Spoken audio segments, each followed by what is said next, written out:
नमस्कार, बहुत स्वागत है आपका न्यूज 18 पर। आप देख रहे हैं अपना उत्तराखंड। बड़ी खबर से बुलेटिन का आगाज कर रहे हैं। बड़ी खबर देहरादून से, जहां पर गलतियों का अंबार देवकमल विशेषांक में देखा गया है। देवकमल विशेषांक सरकार का मुखपत्र, जिसमें प्रदेश भाजपा के मुखपत्र का नाम है ये देवकमल। 3 जुलाई को प्रदेश अध्यक्ष ने किया था विमोचन इसका। 2044 के लोस चुनाव में भाजपा को मिला पूर्ण बहुमत। ये देवकमल में गलतियों का जो अंबार है वो आपको बता रहे हैं। 2044 लिखा गया है इसमें। इसके अलावा और बहुत सारी गलतियां हैं। कोविड-49 ने पूरे विश्व को प्रभावित किया है, ये भी देवकमल में लिखा गया है। पढ़ने के बाद, संज्ञान में लेने के बाद इसका वितरण फिलहाल रोक दिया गया है। जे.एंड.के पुनर्गठन बिल 2079 को मंजूरी, ये भी एक बहुत बड़ी देवकमल के अंदर मुखपत्र देवकमल के ये आपको गलतियों वाले महत्वपूर्ण अंश आपको बता रहे हैं। जे.एंड.के लद्दाख 34 अक्टूबर को अस्तित्व में आए। इसके अलावा एक और बड़ी गलती, जैसे ही पार्टी को पता थी है, इसका वितरण रोका जाता है देवकमल का, और पार्टी की हो रही है किरकिरी हर तरफ। अब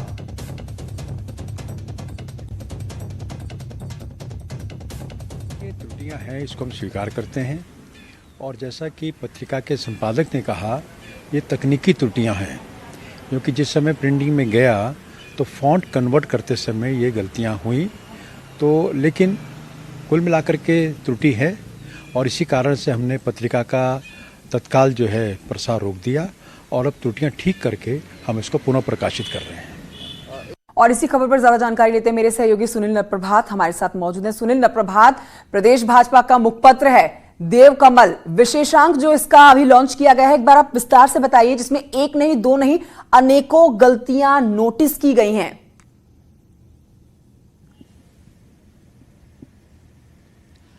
देखिए कंचन, प्रदेश भाजपा का मुखपत्र देवकमल ये हर महीने प्रकाशित होता है, लेकिन जिस मुखपत्र में ये गलतियां जो हम आप दिखा रहे हैं, ये विशेषांक है। और विशेषांक के केंद्र सरकार के 1 साल का कार्यकाल पूरा होने के साथ साथ प्रदेश भाजपा की जो उपलब्धियां रही, और खासकर पूरे कोविड काल में अभी तक भाजपा ने क्या क्या कुछ पूरे प्रदेश में किया, ये उपलब्धियां इसमें पूरी विस्तार से दर्शाई गई हैं। प्रदेश सरकार के कामों को विस्तार से दर्शाया गया है, यानी कि एक विशेषांक था, एक विशेष करीब 84 पेज की ये पत्रिका है।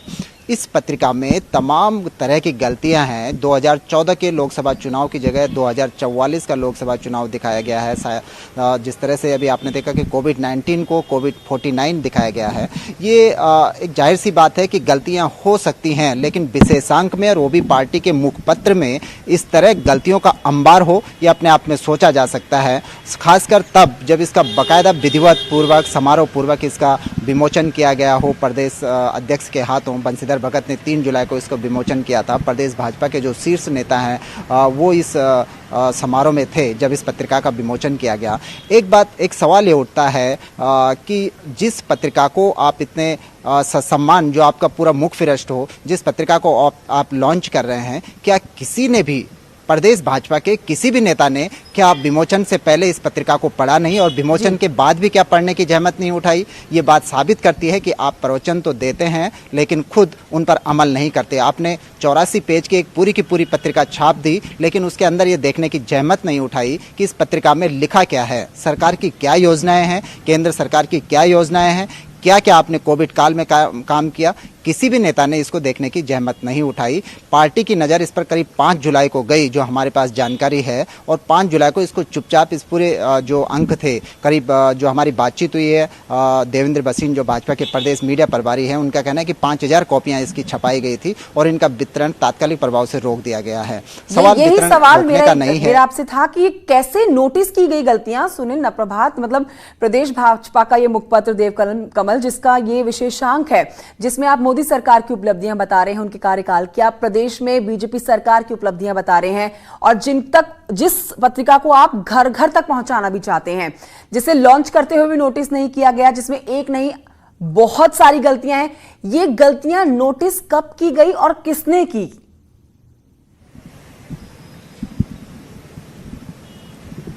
देखिए कंचन, 3 जुलाई को इसका विमोचन किया गया। उसमें भाजपा के प्रदेश स्तरीय तमाम नेता थे और खासकर बंशीधर भगत उस दिन स्पेशली देहरादून आए थे, क्योंकि अधिकतर वो कुमाऊं प्रवास पर ही रहते हैं। उन्होंने इस पत्रिका को लॉन्च किया था। 3 को भी पत्रिका डिस्ट्रीब्यूट की गई, पत्रकारों को भी दी गई और 4 को भी ये डिस्ट्रीब्यूट होती रही। 5 जुलाई को जाकर ये बात संज्ञान में पार्टी की आई, जब ये मीडिया के थ्रू ये जानकारी निकलने लगी कि जो भाजपा की मुख्य पत्रिका है उसमें तमाम तरह की गलतियां हैं। कोविड-19 को कोविड-49 दिखाया गया है। इसके अलावा 2014 के लोकसभा चुनाव को 2044 का दिखाया गया है। J&K का जो पुनर्गठन बिल था उसको 2079 दिखाया गया है पुनर्गठन बिल को। तो इस तरह की तमाम गलतियाँ हैं। इसमें 34 जनवरी का भी एक जगह जिक्र है, तो 39 अक्टूबर का भी एक जगह जिक्र है। तो इस तरह के जब ये गलतियाँ सामने आई, मीडिया ने इस बात को जब निकालना शुरू किया, उसके बाद पार्टी हरकत में आई और तमाम जो पत्रिकाएं थी, हालांकि बहुत सारी बंट चुकी थी। इस तरह से मेरे हाथ में भी ये देव कमल पत्रिका है, तो इस तरह से बंट चुकी थी, लेकिन पार्टी कार्यालय में जो मौजूद थी उनको फिर उसके बाद वापस ले लिया गया, रोल बैक कर लिया गया और पार्टी का कहना है कि नए सिरे से ये पत्रिका छपाई जा रही है। लेकिन एक सवाल कंचन जो महत्वपूर्ण है, जो हम बार बार ये बात कह रहे हैं कि गलतियां हो सकती हैं, लेकिन उस गलती का क्या जो प्रदेश भाजपा नेताओं ने इसका विमोचन कर डाला। और इससे ये भी समझ आता है कि अब विपक्ष को सरकार को घेरने का एक और बड़ा मौका भी मिल चुका है। बहुत शुक्रिया आपका सुनील प्रभात पूरी जानकारी के लिए। बढ़ते हैं आगे देहरादून से खबर, जहां पर कैबिनेट बैठक आज होने वाली है। सचिवालय में सुबह 11 बजे से होगी ये महत्वपूर्ण बैठक कैबिनेट की, जिसमें स्वास्थ्य, राजस्व, पेयजल, पर्यटन से आ सकते हैं प्रस्ताव। 1 रुपए में पेयजल कनेक्शन योजना पर भी लग सकती है मोहर। कई महत्वपूर्ण बिंदुओं पर चर्चा संभव है, जिसमें यह भी बताएं आपको 2350 रुपए की जगह सिर्फ 1 रुपए में मिलेगा पेयजल का कनेक्शन। सुबह 11 बजे का समय, जब सचिवालय में यह बैठक कैबिनेट की शुरू हो जाएगी।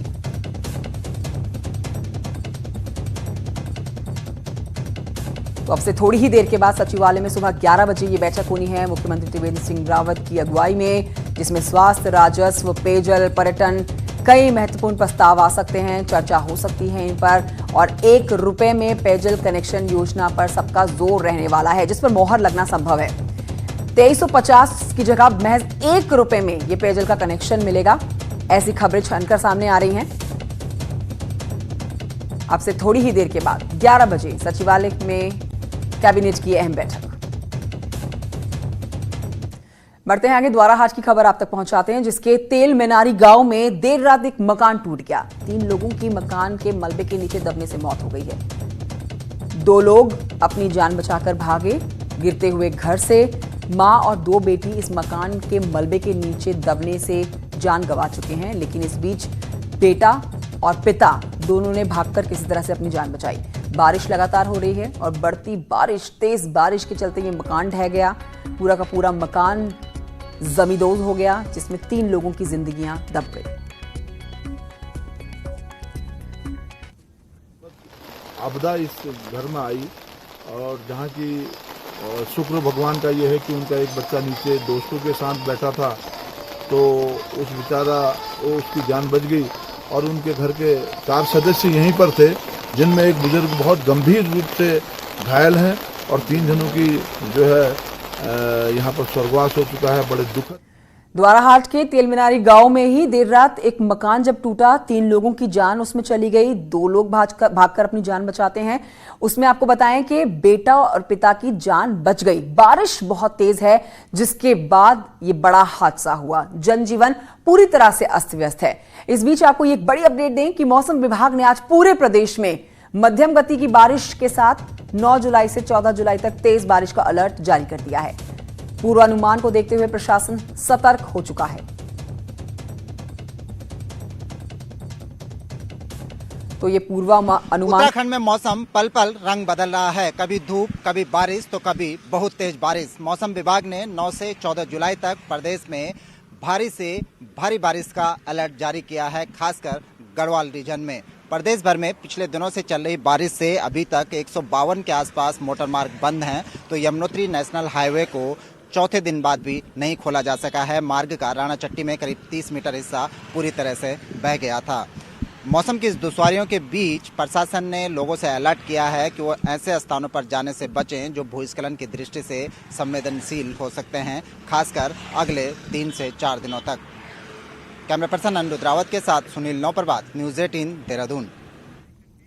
बढ़ते हैं आगे। अल्मोड़ा के माल के पंत पार्क में सदियों पुराना देवदार का जो पेड़ टूटा है उसकी तस्वीरें आपको दिखाते हैं। ये पेड़ टूटा है, अल्मोड़ा की सुंदरता में चार चांद लगाता है। पेड़ गिर गया, पेड़ के गिरने से गाड़ियों को भी नुकसान हुआ है। माल रोड बंद हो गया इसी के चलते, जिसे खोलने की आपदा की टीमों की कोशिशें लगातार जारी हैं।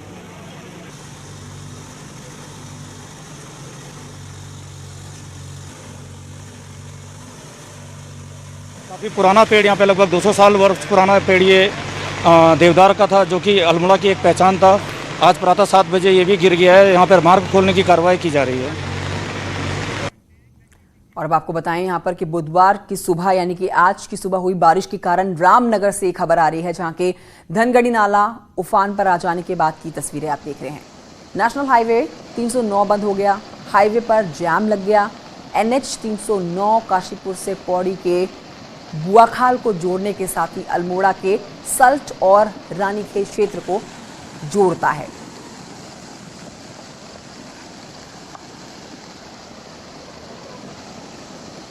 बारिश और भूस्खलन से जुड़ी हुई बड़ी अपडेट आप तक पहुंचाएं, जिसमें मार्ग बंद हो गया है। प्रदेश भर में 152 मोटर मार्ग बंद हुए हैं। नेशनल हाईवे 1 जिसकी संख्या बंद हुई है, साथ ही 5 स्टेट हाईवे बंद हो गए हैं। यमुनोत्री हाईवे पिछले 4 दिन से बंद है। मयाली गुप्तकाशी मोटर मार्ग बंद है। बांसवाड़ा मोहनखाल मार्ग मलबा आने की वजह से बंद हो चुका है।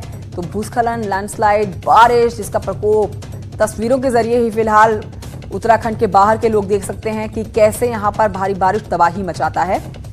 पौड़ी में थलीसैंण बुंगीधार मोटर मार्ग भी बंद हो चुका है। और देहरादून की बात कर ली जाए तो यहां पर साहिया मोटर मार्ग बंद हुआ है फिलहाल। और अब आपको हम तस्वीरें दिखाने वाले हैं, सुदूर मोरी विकास खंड की है, जहां पर हरकीदून घाटी को जोड़ने वाली सड़क आप देखेंगे। विकास के कितने दावे और वादे किए जाते हैं, पर वो जमीनी हकीकत पर कैसे सच होते हैं, वो आप इस वीडियो को समझिए देख के। ये पुल के अभाव में जो गाड़ी आप देख रहे हैं, जिस पर पुल नहीं है, और ये पेड़ों के जरिए एक रास्ता बनाया गया है, जिस पर काम चलाऊ तरीके से ये पुल बनाकर जान जोखिम में डालकर लोग अपने वाहन लेकर जा रहे हैं। अब स्थानीय लोग कहते हैं कि इस रूट पर कई महीने से इसी तरह से हम लोग गाड़ियों का आना जाना करते हैं, लेकिन कोई भी इस ओर ध्यान देने के लिए जोर नहीं देता। ये देखिए, बड़ी लापरवाही। जाहिर सी बात है, ये जगह, ये गांव के लोग इस जगह पर एक पुल मांगते हैं, लेकिन कैसे अनदेखी की जाती है लोगों की मांग की। पर जब चुनावी वादे और दावों की बात की जाए तो भर भर के वोट लेने का जब जिक्र होता है तो पहला वादा दावा यही होता है कि जल्द से जल्द सत्ता में आने के बाद ये पुल बनाया जाएगा। लेकिन आप देख सकती हैं कि कैसे यहाँ पर पुल तो नहीं बना हुआ, लेकिन पेड़ों से जरिए जो रास्ता बनाया गया है वो कितना रिस्की है। जान जोखिम में डाल के लोग अपनी गाड़ियों को क्रॉस करने के लिए मजबूर हैं।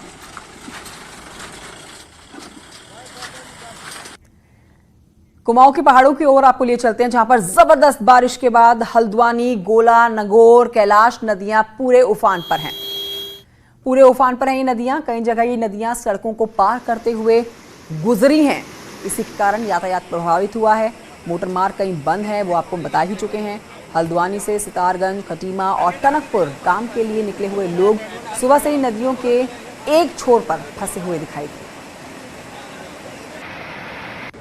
पहाड़ों में हो रही लगातार बारिश के कारण मैदान के जो नाले और नदियां हैं वो पूरी तरीके से उफान पर हैं। इस समय हम जो सितारगंज को हल्द्वानी से कनेक्ट करने वाली रोड है उस पर खड़े हैं और ये सूर्या नाले का आप नज़ारा देखिए, उफान देखिए आप, पानी का उफान आप देख करके अनुमान लगा सकते हैं। और सामने आप देखिए, आपको हल्के से जो गाड़ियां खड़ी हुई नजर आएंगी। इन गाड़ी वालों को हिम्मत नहीं हो रही है कि वो सड़क को पार कर सकें, क्योंकि इतना तेज उफान है यहाँ पर जो नालों का है। और आप इस तरफ देखिए, कुछ और लोग खड़े हैं, मैं उनको दिखाता हूँ आपको। ये सब लोग पिछले 2-3 घंटों से यहाँ पे इंतज़ार कर रहे हैं पानी का स्तर थोड़ा सा कम हो नाले का, और ये फिर यहाँ से जा सकें अपनी कंपनियों में और सुबह सुबह काम के लिए निकले हो। भाई साहब, क्या दिक्कत हो रही है सुबह से आपको? दिक्कत यही हो रही है, इतनी बारिश हो रही है, इतना नाला आ रहा है, हम अपनी जगह सही टाइम पे अपनी ड्यूटी पे नहीं पहुंच पा रहे। और ये हर साल यही बारिश के टाइम पे यही दिक्कत होती है। अभी इसके आगे एक और नाला है, उसमें इससे भी ज़्यादा पानी आ रहा होगा। ये लोग कुछ स्कूटर सवार, बाइक सवार, 2 व्हीलर सवार, भाई साहब हिम्मत नहीं हो रही है पार करने की? हिम्मत नहीं हो रही है। हम पिछले 8 सालों से डेली यहाँ से ड्यूटी जाते हैं।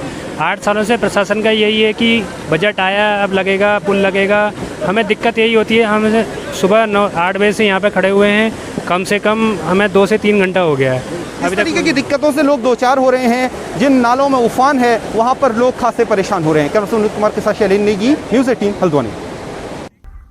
वेलकम बैक, अपना उत्तराखंड आप देख रहे हैं। अब बात करेंगे प्रदेश की कोरोना अपडेट की। प्रदेश में मंगलवार को कोरोना के 69 नए केस सामने आए, जिसमें उधम सिंह नगर से 25, देहरादून से 18 नए केस सामने आए, हरिद्वार से 7, चंपावत अल्मोड़ा से 2 नए केस, उत्तरकाशी पौड़ी पिथौरागढ़ में 3 नए केस, तो वहीं टिहरी से 1 मामला सामने आया। और इस बीच अगर नैनीताल की बात करें तो नैनीताल में 5 नए केस आए।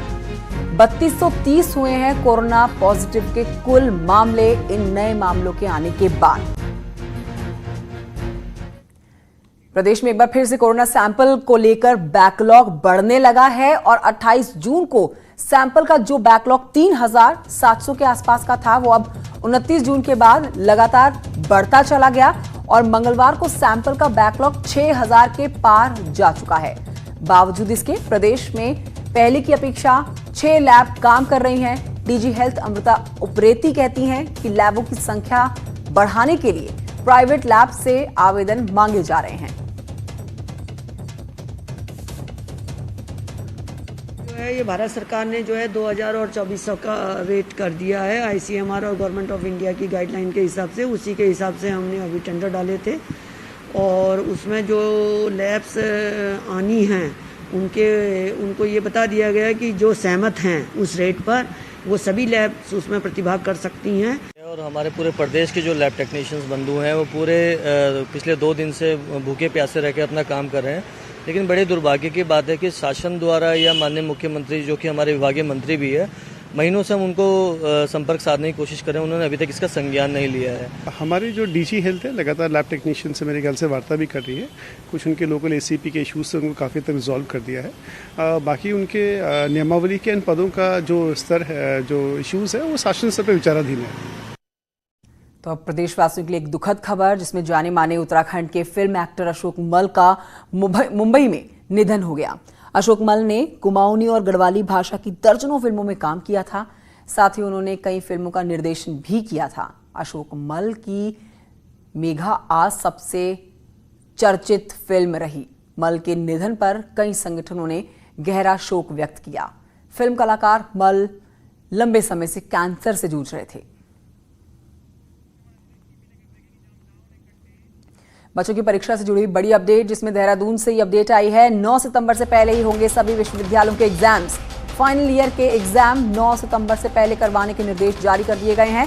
एग्जाम डेटशीट को लेकर बताएं कि 9 जुलाई को होगी बैठक और उस बैठक में, उस मीटिंग में ही फैसला लिया जाएगा सीएम त्रिवेंद्र सिंह रावत और मंत्री धन सिंह रावत के द्वारा। 9 जुलाई को ये प्रस्तावित बैठक है, सीएम और मंत्री धन सिंह की ये बैठक मीटिंग, जिसके बाद डेटशीट को लेकर फैसला लिया जाएगा। अब बात सीबीएसई सिलेबस की अगर कर ली जाए तो यहां पर क्लास 9 से 12 तक के सीबीएसई के सिलेबस में होगा एक बड़ा संशोधन। 2020-21 के सेशन में 30% सिलेबस होगा कम। कोरोना के चलते एचआरडी मिनिस्ट्री ने यह फैसला लिया है। पढ़ाई का नुकसान नहीं होने के लिए ये बड़ा फैसला लिया गया है। एचआरडी मंत्री रमेश पोखरियाल निशंक ने ट्वीट करके इसकी जानकारी दी है।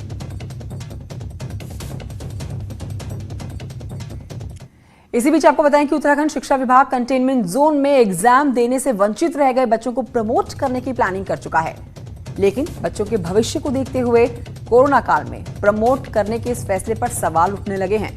आपको बताएं कि अनलॉक 2 में शिक्षा विभाग ने बोर्ड एग्जाम करवा दिए, लेकिन बावजूद एग्जाम कराने के 550 स्टूडेंट्स कंटेनमेंट जोन के होने के चलते एग्जाम नहीं दे पाए। अब ऐसे ही बच्चों को एजुकेशन डिपार्टमेंट प्रमोट करने की बात कर रहा है। हालांकि शिक्षा विभाग कहता है कि अगर कोई बच्चा एग्जाम देना चाहता है तो उसके एग्जाम्स का पूरा बंदोबस्त किया जाएगा और उसके पास ये ऑप्शन खुला है। लेकिन शिक्षा के जानकार कहते हैं कि इस तरह के फैसले से बच्चों के पढ़ाई पर, उनके करियर पर बड़ा असर पड़ेगा। व्यवस्था का प्रस्ताव भी दिया है और इसके साथ साथ हमने ये भी किया है कि किसी बच्चे को अगर ये लगता है कि नहीं हमारे मार्क्स ठीक नहीं आए हैं, तो हम परीक्षा देना चाहते हैं, तो उनके हम प्रश्न पत्र भी कराएंगे। देखिए, ग्रेडिंग सिस्टम का कुछ आधार तो होना चाहिए ना। ग्रेडिंग सिस्टम में आप मार्किंग लेवल बनाएंगे कि इतने मार्क्स से इतने मार्क्स तक को एक ग्रेड मिल जाएगा, तो फिर इसमें किस बच्चे की कितनी मेहनत है वो कहाँ रह गई? वो तो 2-4% इधर कम या ज़्यादा वाले सारे का ग्रेड 1 हो गया। तो मैं समझता हूँ ये प्रमोट करना और ऐसे ही ग्रेड देकर निकाल देना, ये बच्चों के और ख़ास तौर पर जो मेहनत कर रखे हैं बच्चों ने, जिन्होंने पूरी मेहनत से लगन से कुछ करने के लिए किया है, उनके हित में नहीं है। अब आपको बताएं, प्रदेश कांग्रेस के पूर्व अध्यक्ष किशोर उपाध्याय ने दिग्गजों के बीच मनमुटाव को दूर करने को लेकर प्रदेश अध्यक्ष प्रीतम सिंह को चिट्ठी लिखी है। इस चिट्ठी में किशोर उपाध्याय कहते हैं कि समय की मांग के मुताबिक समय को देखते हुए प्रदेश अध्यक्ष प्रीतम सिंह को हरीश रावत और नेता प्रतिपक्ष इंदिरा हृदयेश के साथ बैठक कर खट्टी मीठी बातों का समाधान निकालना चाहिए। इसी के साथ ही उपाध्याय ये भी कहते हैं कि विधानसभा चुनाव की दहलीज पर खड़े हैं और प्रदेश में कांग्रेस का गौरव दोबारा से प्राप्त करने के बड़े उद्देश्य को पाने के लिए छोटी मोटी बातें भूलनी पड़ेंगी।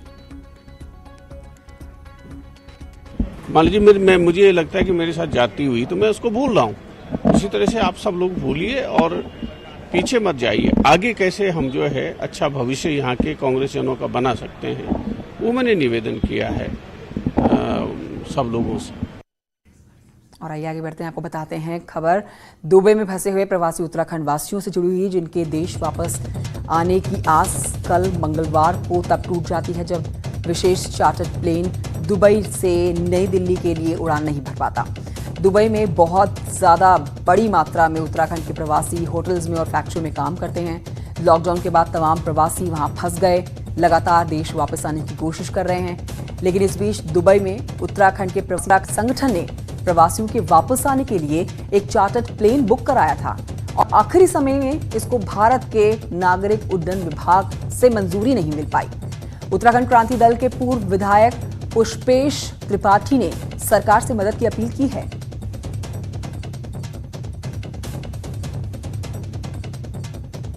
आप सबके माध्यम से माननीय मुख्यमंत्री जी से भी, माननीय प्रधानमंत्री जी को भी मैंने लिखा है, ट्वीट किया है कि जल्द से जल्द नागरिक उड्डयन मंत्रालय भारत सरकार को निर्देश दें कि इन 500 के 500 हमारे भाइयों को जल्दी से जल्दी उत्तराखंड वापस लाया जा सके। मौली से है, जहां पर मछली पालन के तहत ही किसान ट्राउट फिश का पालन कर रहे हैं और अच्छा लाभ उनको मिल रहा है। जिले के मत्स्य पालन समूहों की अगर बात करें तो यहाँ इस समय 13 ऐसे समितियां हैं जो इस तरह की फिशिंग के माध्यम से कमाई कर रही हैं। इन समितियों के द्वारा 1 लाख तक की मछली बेचकर अच्छा मुनाफा कमाया जा रहा है, जिससे उत्साहित मत्स्य विभाग अब और लोगों को इस समिति के माध्यम से जोड़कर ट्राउट पालन को बढ़ावा देने की कोशिश कर रहा है।